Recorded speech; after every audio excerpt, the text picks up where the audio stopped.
I'm your host, Vihan, and today we're thrilled to introduce Leonard Ang, a trailblazing entrepreneur who's the CEO of Stealth, a startup that's connecting startups to job applicants, and he's the co-founder of Sip and Sail, an initiative that transforms the way founders, students, and venture capitalists connects by hosting monthly community dinners. His remarkable journey includes prestigious recognitions such as a Google FGN Fellow, a member of the PH100, a list spotlighting the brightest minds and most ambitious talents in the Philippines under the age of 30. And he's also a TEDx speaker. Alongside his entrepreneurial pursuits, Leonard is pursuing a Bachelor of Science in Computer Science at the University of the Philippines, Diliman. Leonard's story is one of ambition, determination, and passion. Today, he joins us to share his insights on entrepreneurship, how to start startups correctly, validating ideas, writing, public speaking, and much more. Leo, thank you so much for being with us on today's show. Yeah, dude, thanks for having me, man. Great to be here. Thank you. Thank you. So, first question I wanted to ask is you've done a lot in these past 2 years, like co-founding, being the CEO of Stealth, one of your startups, being in the PH100, talking, in TEDx, co-founding Sip and Scale. What would you say were the experiences you had before these that led you on the path that you're on today? I think looking back, the biggest driver of everything that I've done so far has to be the curiosity and somehow this willingness to put myself in unfamiliar spaces. So I've always been the kind of person who grew up who always asks people like, what happens if I just go for it, right? Or what happens when you choose this kind of industry, or what happens if you go through this kind of decision. And that mindset had led me to experiment with different things, starting small projects and later on working at startups, meeting founders, and eventually launching ventures of my own. So actually, before I even got into startups, I was actually venturing into tech. So I remember like 2022. So I graduated March 2022, and my university starts September 2022. So I literally had a gap between March to September. And I was like, dude, what am I gonna do at home from like March to September? So to give you guys some background, I'm a computer science student. So I chose CS, to be honest, because I felt like I needed that job security. I wanted to kind of be employed for the longest time. But I had difficulty figuring out what the right motivation for that was. Right? You take CS and you go through the program, but what should be like that underlying motivation? So I then proceeded to volunteer for tech events. So I did simple things like creating Canva pubs for speakers, registration, and that pretty much put me into this event space. It really got me into being interested in attending events, not necessarily because I am interested in tech, but because I just love doing it. I love helping out, and I guess later on I got to meet the right people. I would say software engineers, people with like decades of experience, and that got me to really appreciate where I am. And I guess like just segueing to that, I mean, being in Sip and Scale, launching my own startup, I would say that was really the springboard for me. I mean, if it weren't for that experience of like somebody literally offering me this opportunity to join events, then um it wouldn't have been this catalyst.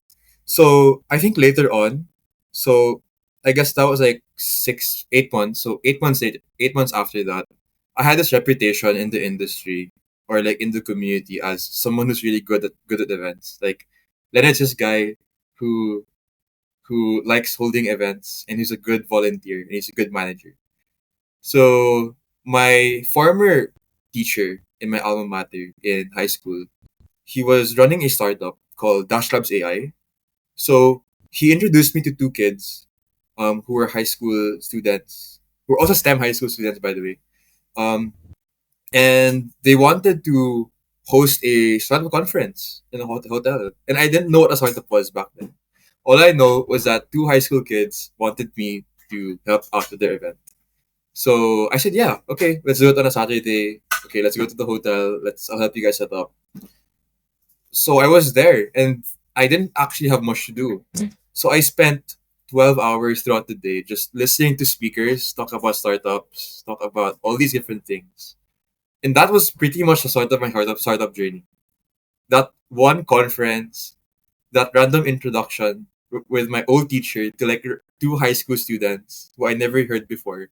And I was pretty much put into this map of, okay, this is what a startup is and this is what it does.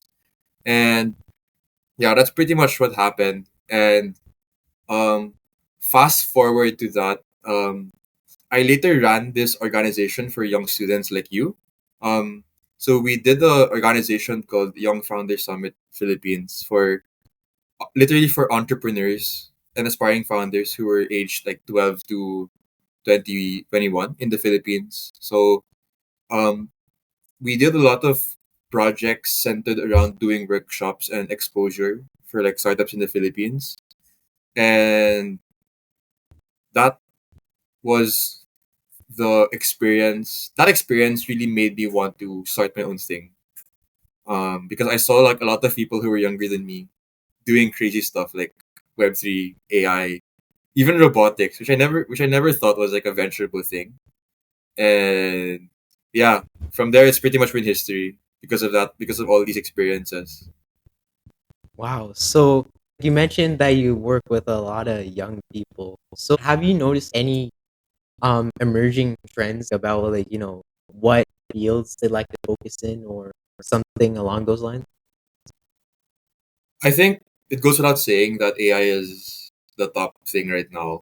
I mean, I've met a lot of people doing really simple projects. So I'm not sure if you've seen this, but like on LinkedIn, like there was this, I think it was a high school kid or someone younger than me. He created this like LinkedIn Wrap. It was such a simple tool. So it kind of works as like Spotify Wrap. So they get all your insights and your like reactions on LinkedIn. It was super simple, but for a young guy to create such a viral tool being used by like top CEOs, top voices on LinkedIn, like it was such a eye opener for me that AI and all these tools coming out can help someone do something as impactful as that. I think another thing, I mean, in the context of the Philippines, is a lot of people are doing, um, I would say, logistics and finance type of startups. Because I mean, the Philippines alone is kind of this haven for these kinds of things. And it's probably the most profitable sector. So, yeah, I've seen a lot of that. And I mean, elsewhere, it's been an interesting time for startups as well because you're seeing a lot of these moonshot ideas. Like, I literally met this guy. Um, he was also like a bit younger, but he was creating this robotic like startup Mhm. that basically he was creating robots that it's like robots for defense basically. So it was like a prototype, but it was really really cool. So I mean, young people right now are super creative, and it's really exciting to see that. So like they're mainly focusing on like, the AI and robotics. Huh? Yeah. Yeah. So have you like personally, ventured into the AI sector, robotics space? Yeah, so right now my current startup is in AI.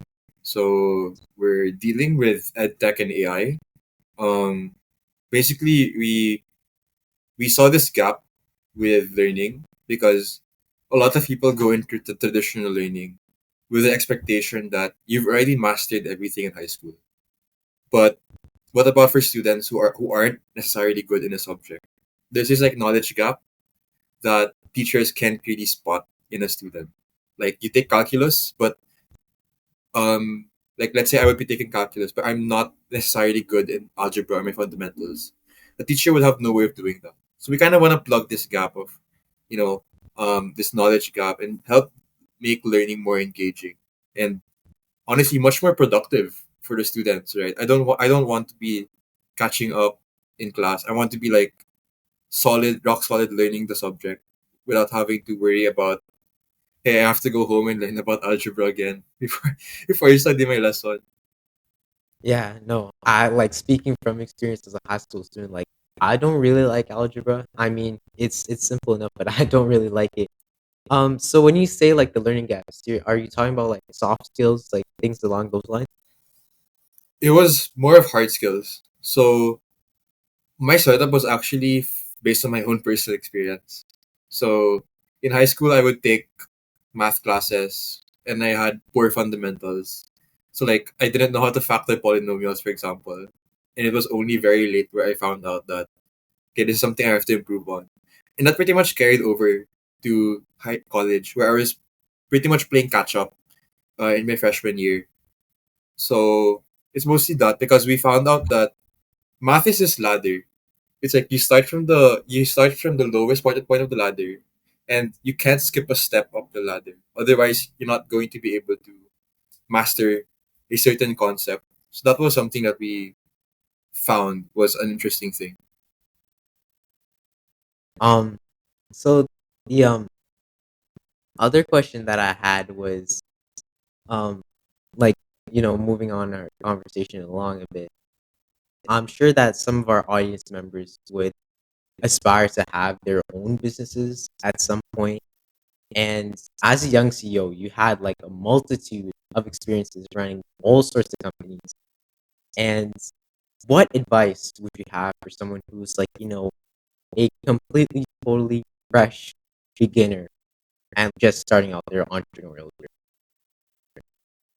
I think first is surround yourself with people who are already in the space. You learn so much just by being in the right circles. So go to events, join online communities, and talk to founders around your area. You realize that most successful entrepreneurs aren't actually geniuses with $1 million ideas. They're just people who kept iterating and learning until something pretty much clicked. And that was really this process that I had to understand early on. Another thing is to start small, but start now. I think too many people, especially when you're just starting out, wait until they have a perfect idea.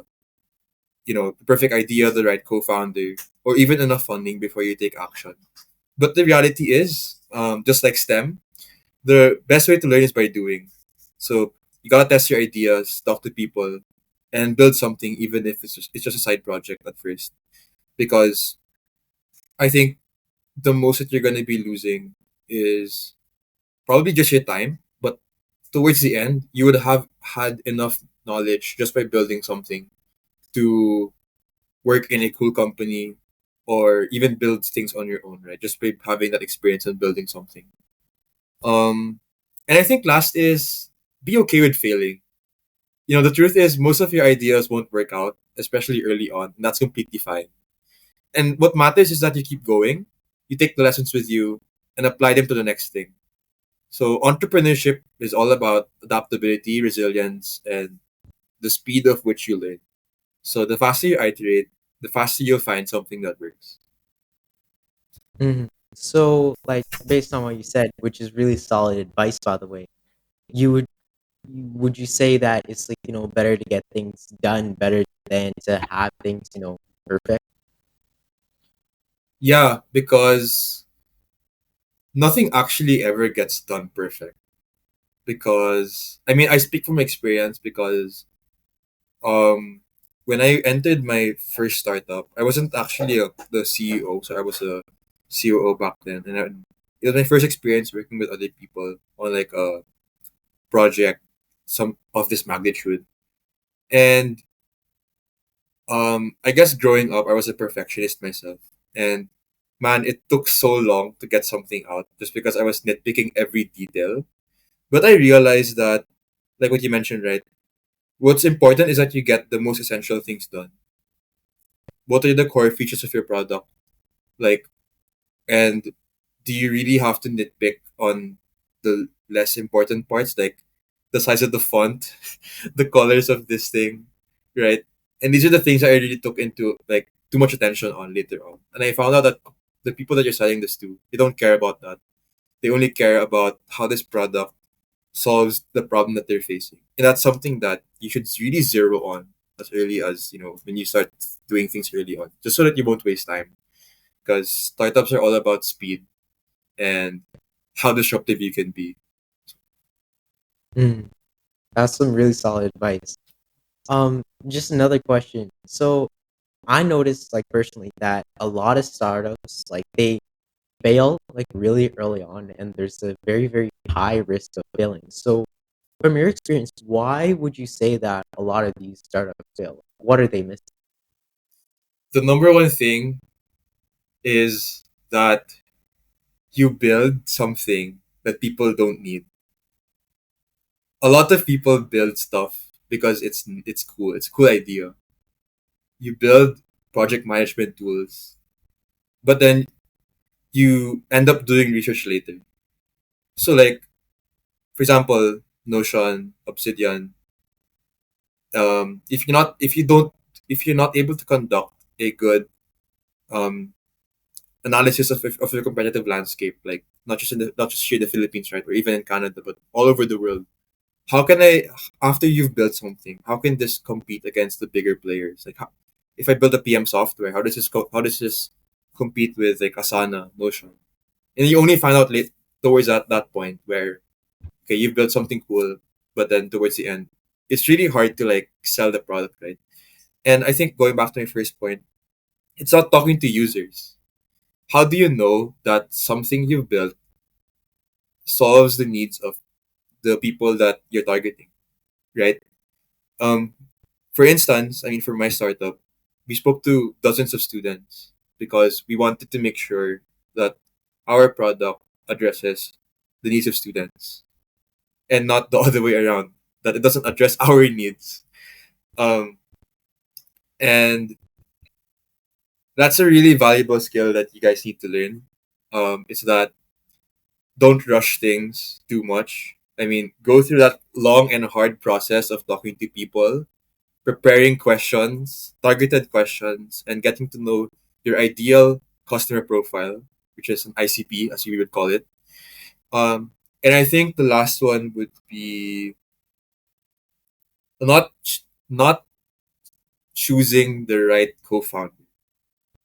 Mhm. And I want to stress on this because um, too many people, I would say, choose a co-founder just because they check all the boxes. Like they're technically proficient. Um, they are really good with operations and business. But what I found from my personal experience was that the best co-founder, yes, complements your weaknesses, but they are the ones that that you've known for quite some time. Like people who you are friends with, people not necessarily friends with, but people that you've worked with for quite some time and you know them in and out. Like you know that this person has this kind of tendencies and that you guys have had some sort of communication. Because I've seen that some people they want to get co-founders who can build stuff fast. But then towards the latter part, I mean when you guys earn money, right? And when you guys are in the stage of accelerating, things Mhm. fizzle out because in the middle you're like, this person isn't exactly as passionate as I am with this problem and this product. And it's too late. It's too late already. It's too late to turn back because the thing's been built and you're at this stage already when you're going out of the market. So yeah, those are the three things I would say.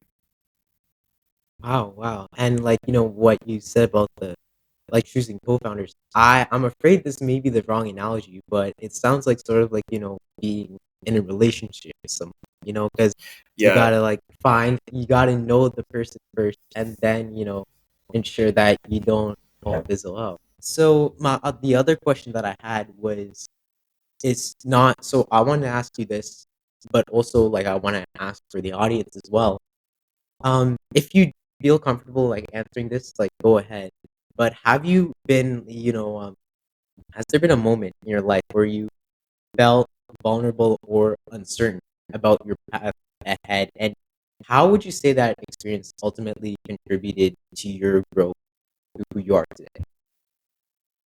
Yeah, actually, there was a time early on when I felt completely out of place, or what you would call imposter syndrome. I think that's the thing that most of us in Gen Z would like to say. Yeah. I think the first thing was attending my first startup event. So, like, I remember not like having zero credentials, and the only thing I would tell people was that, hey, I'm a student at this university. And being in a room with experienced founders and investors, I remember really thinking, like, why am I even here? Like, I didn't have the credentials. I wasn't running a company with millions of funding compared to they are. And I didn't feel like I had anything to contribute in that conversation. And that feeling of imposter syndrome that I mentioned stuck with me for quite some time. It made me really hesitant, to be honest, to share my ideas, and ask for help with to like people around me. But over time, I noticed something really interesting, which is that a lot of people I looked up to, I mean, in these events or even externally, they also felt like they didn't belong at some point. And the difference was that they didn't let it stop them. So that was a turning point. The turning point was that I realized that no one really starts as an expert, right? I mean, every founder, investor, or successful entrepreneur has had moments where they felt lost, maybe lost or maybe unqualified. And I think the key thing is just you have to keep showing up. You have to keep learning, and you have to keep putting yourself in situations where, although it's difficult, it's a situation where you can grow. And another experience that really shaped me was my first real failure, I would say. Um, I think one of our early projects was something not a startup related, but it's a community related project. So I poured months into it, and it didn't work out. It was a flop. Like it was a mess, and it was very hard for me to not take it personally. But looking back, I was grateful for it because I think that when we're young, we feel like failure is this big wall, insurmountable wall that we can't climb over. But it showed me that failure, failing fast, was better than dragging something out that isn't working, and that somehow every setback that you encounter, whether it's startup related, academic related, is a step towards something much better that you may not be seeing right now. Um, so yeah, that's pretty much it. Oh, that's like those are some like really really good points, man.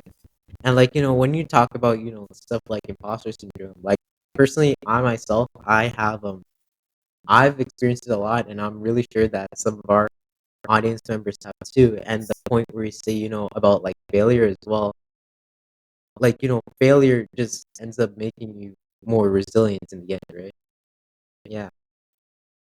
The other question I wanted to ask is, um, like you're a very prolific and very proficient writer, and I was just curious, like what led you, to start writing early on, and how was that, writing, like how was writing as an experience for you? I think writing really started as a way for me to process my own thoughts. I mean, I was writing for the school paper. It was called Stallion back in my high school. I wrote for the features department, so I was writing about basketball, local events, because I always thought that when I force myself to sit down and try to articulate something clearly, it forces me to think more deeply about it. But what really changed was actually during the pandemic. It was the first time where I ever considered writing publicly, like on Medium, Substack, and I think you're also a writer, right, on Medium as well. Um, I mean, I write every now and then. yeah, so I think over time, I realized that writing was also a way to scale my ideas, meaning that instead of having the same conversations over and over again, I could write something once and let it reach people beyond my immediate network. Uh, and actually, one of the best things I found was that when you write things publicly, even though it's subject to a lot of disagreement, it attracts like-minded people. Like I've had interesting connections with people um, who came from different backgrounds. Like we would converse about like history, politics, philosophy, all these kinds of things. And I remember that it was so profound and it was very enriching to be able to find people who had the same interests as you. And I think it's a reminder that putting your thoughts out there in the world can open doors in ways that you don't you don't expect, right? So I guess some advice for some people who want to write, um, just write anyway. Um, I don't think there's a qualification in writing. As long as you have a good idea, you have a voice, then go ahead, right? You don't need to be an expert to share your own experiences and insights because I think that we all have our own interesting story to tell. And the more you write and the more you clarify your own thinking, you never know who might find value in your words. Um, I remember that I was writing about mental health because I think there was a time when I had a really bad breakup. So Oh. people who was reading my articles, they found a lot of solace, I would say. And that was really one of those inspirations just for me to keep writing. Because I found out that people really valued what you experienced, and people also share the same experiences. So you would say that like writing is pretty much a way to extend, like, pretty much like package who you are and, like share it with the world as it is. And I think that's like really, really profound. And you also mentioned, writing as a way to like articulate your thoughts. So I'm curious, do you like happen to, journal as well? Yeah, so I journal in the morning. Although during at night, I'm trying to build a habit on it. So like I found out that brain dumping, that is like brain dumping in the morning, like just articulating your thoughts on paper with like no prompt is kind of like this. It's been an interesting way to see how your thoughts flow, what they, see your ideas come about. And I found out that in terms of articulating your ideas, being able to write them helps you structure your thoughts better, right? Um, if somebody were to ask you, what are you grateful for today? Like, again, in person, I think you would have a much more deeper realization, a deeper answer because you've written about it before and you've thought about it really deeply. And I think this really just extends to different aspects as well. When you're talking to other people about an idea, I think it helps. It also helps that you write in order for you to remember and in order for you to say it in a very articulate manner to other people. So like writing would be a way to like ground who you are. So you don't, Yeah. like wander around with your Hmm. words. That's really solid. Um, the other question I want to ask, like you write a lot as well, but you're also a public speaker because like last year you were speaking at a TED Talk, and I was curious, what's it like, to be on a stage in front of like everyone, and how would you combat fears of, like blanking out or like a stage fright? Is there like a secret that you know and we don't? Yeah, dude, I think you mentioned it well. Like first thing I would tell you is that I am a stage fright. Like I grew up as a stage fright, and I think I'm always gonna be a stage fright. Um, but I think the first thing I realized about public speaking is that it's never about you. The audience isn't there to judge how well you memorize a script, to judge how well your deck is built, um, to judge, you know, to judge what your mannerisms are on stage. But they're there because they want to learn something. They woke up early to go to the event, because they want to hear something new from you. And I realized that this perspective really helped me a lot. So instead of thinking to myself, what if I messed up? What if I mess up on stage? What if I forget my lines? I started thinking about how can I make this presentation of mine as valuable as possible for people listening. So for my TED talk, I prepared like crazy. Uh, I crammed the whole preparation in 2 weeks, because the moderator, who was my former teacher, he was looking for like a speaker who was experienced in like youth empowerment and technology. And yeah, he pretty much gave me just 2 weeks to prepare. Um, but at the same time, I was also trying to. I mean, even though it's crammed, I also tried to make sure that I wasn't just reciting something out of the blue, because I wanted to make it feel natural, which I think is the best advice I could give you.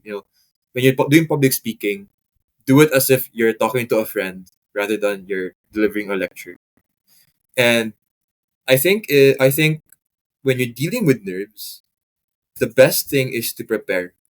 Um, the better you know your material, I think the less anxious you feel.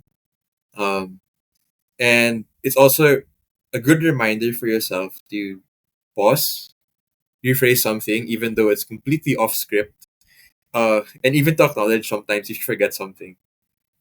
Because people actually connect more with your authenticity on stage rather than if you were to appear completely perfect. So I think when you step on stage, you need to ask yourself two things. One is, am I being clear? If people walk away from the event, do they understand the key idea that I'm trying to deliver? And if so, yeah, then I've done my job. And the second is, am I being genuine? Am I being real? Like, am I not trying to fabricate anything from my own experiences? Um, I think that the best TED talks on the internet aren't the most polished. Um, they're the ones that make you feel the most human. Good one is actually by Steve Jobs, his commencement speech. It's not a TED talk, but that story really clicked onto me. Yeah. No, yeah, I also saw like the Steve Jobs TED Talk too. That was something else, man. That was like genuinely. But also the advice you give, be your authentic self. Like don't like just play yourself off of a script, and also like give value to others. I think that's some like really like that's some amazing advice, man. Thank you. Um, the other question that I had is that you're the co-founder of Sip and Skill. So I was curious, like, how do you find, ideas for all your companies? Like, what is your, do you have like a method to find those things, or do you randomly, does it just pop into your head? And what advice would you have for like someone who's trying to find their own idea? I think it would really just boil down to personal experience and word of mouth. So I guess for Sip and Scale, I mean, for those who don't know, Sip and Scale is basically a uh, it's basically like a once a month dinner, simple networking dinner that we host for students, aspiring founders, and founders to come together. Uh, and we got the idea because it was from our own personal experience. So when me and my co-founder Sharon, shout out to Sharon, when we were starting out in the startup space, we found out here in the Philippines that almost all the events felt very exclusive. I mean, they were exclusive from the get go, and they also felt very transactional because, I mean, for us like students who had no idea what to do, we didn't know how to navigate um, the industry yet. We didn't know all these jargon, so we basically were like, what if we did something different? Like, what if instead of doing something super structured, super rigid, we could create this space where people could just talk, share ideas, and actually build relationships. And I think this really extends to all the different startup ideas, right? With Facebook, with Instagram, how can we make people connect with each other? How can we bring the world together? And I feel like this extends to different things, right? If you see a problem around you, like whether it's a big national societal problem or it's a problem within in your life that you see your friends, families, classmates, teachers facing, then maybe it's something to look at, right? The idea that you have may not necessarily be venturable. This may not necessarily build money, but make money. But you can always nitpick that idea, and really fine tune it a little bit. Um, so I think another thing is that, I mean, going back to sip and scale, we yeah we decided to make this space this very casual space, and we also had our own form of MVP. So have you ever heard of a physical MVP? Like a A physical. non-software MVP? Yeah, I mean, I've heard of it. Like, I heard that yeah, there's like one washing machine where it was like yeah, just a guy cleaning out the smooth. yeah, Yeah. So yeah. So our physical MVP is not hardware or software. So our physical MVP was the first dinner that we hosted in the Philippines. It was our form of testing that idea. So we kept it small. We invited some good friends who were founders and also some friends of ours from university. And things just happened naturally and people loved it. So if you guys are finding business ideas, I want to, well, boil it down to three things. Is that first, solve a problem that you deeply understand. Sip and scale and everything that we've pretty much done worked, or kind of worked, because we built something that we wish existed for ourselves. Um, Second thing is to start small and to test quickly. So don't overthink it.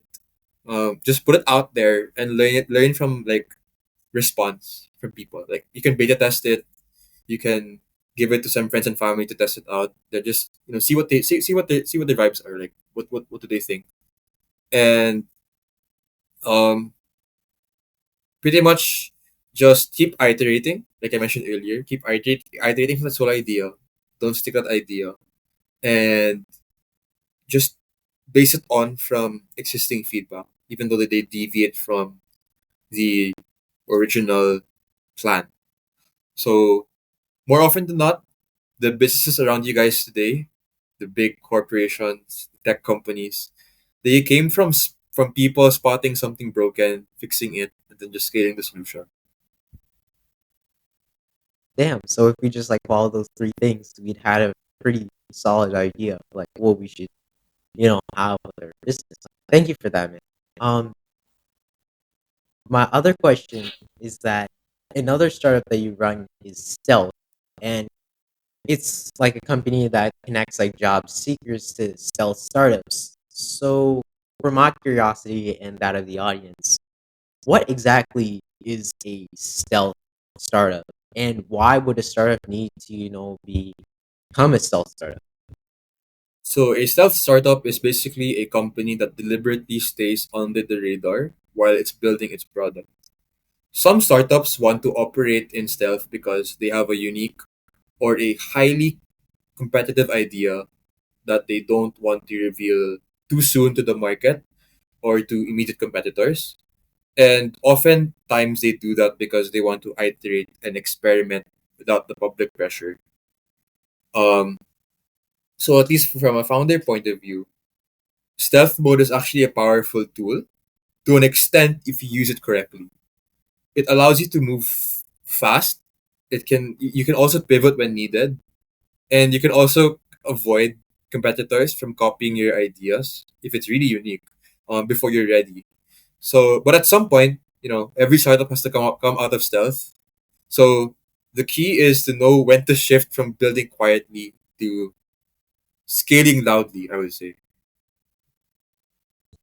So, in a sense, that it would like when you talk about like being stealthy in a sense, it's kind of like pardon if this is the wrong analogy, but it sounds kind of like warfare tactics in a sense.